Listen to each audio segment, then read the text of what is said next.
बिस्मिल्लाहिर्रहमानिर्रहीम। आज की हमारी ये जो शजर कारी है ये आका करीम सल्लल्लाहु अलैहि वसल्लम के नामा मुबारक की कर रहे हैं, और ये हमारे दोस्त शाबान जो कि लाहौर के रहने वाले हैं, उन्होंने आज के पौधे हमें गिफ्ट किए हैं। पाकपतन शहर को हम ग्रीन सिटी बनाने के हवाले से ज़ोरों शोर से मुहिम चलाए हुए हैं, और इंशाअल्लाह आने वाले दिनों में आप देखेंगे कि हम सैकड़ों पौधे एक एक जगह पर लगाएंगे।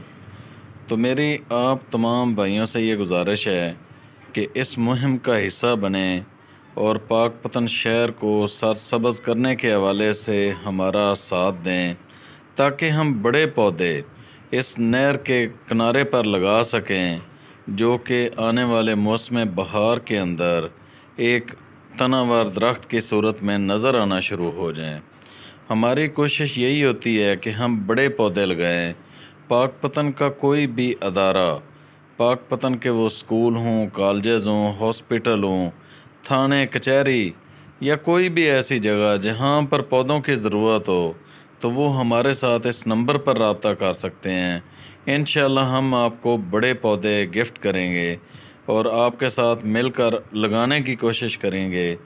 इसी तरह हम नहरों के ऊपर भी पौधे लगा रहे हैं। जिस तरह हमारी यहाँ पर बारहमासी नहर है और खादर नहर है, उसकी जितनी झाल हैं, झाल जहाँ से इस तरह के छोटी नहरें निकलती हैं उसको झाल कहते हैं, तो वहाँ पर भी पौधे लगाने का सिलसिला हमारा जारी है।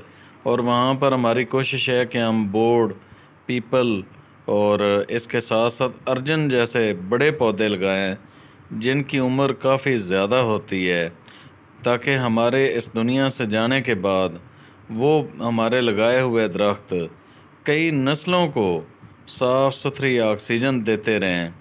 तो आप सब भाइयों से यही गुजारिश है कि अपने अपने शहर के बारे में आप लोग अगर थोड़ा थोड़ा काम करना शुरू कर दें, थोड़े थोड़े पौधे लगाना शुरू कर दें, तो वो 2 4 6 महीने के अंदर नज़र आना शुरू हो जाते हैं। उसके फ़ायदे तमाम लोगों को मिलना शुरू हो जाते हैं। तो पाकपतन शहर के अंदर हम हज़ारों पौधे लगा चुके हैं और लगा रहे हैं। तो इस वीडियो को आप लोग शेयर भी करें और अपनी कीमती आरा से भी हमें नवाजें, ताकि हम उसकी रोशनी में मज़ीद अच्छे तरीके से शजरकारी कर सकें। आपको हमारा ये काम कैसा लग रहा है उसके हवाले से भी ज़रूर बताएं, ताकि हम जहाँ पर कमी कोताही है उसको भी दूर कर सकें। इंशाअल्लाह मिलेंगे एक नई वीडियो के साथ। उस वक्त तक दें इजाज़त। अल्लाह हाफ़िज़।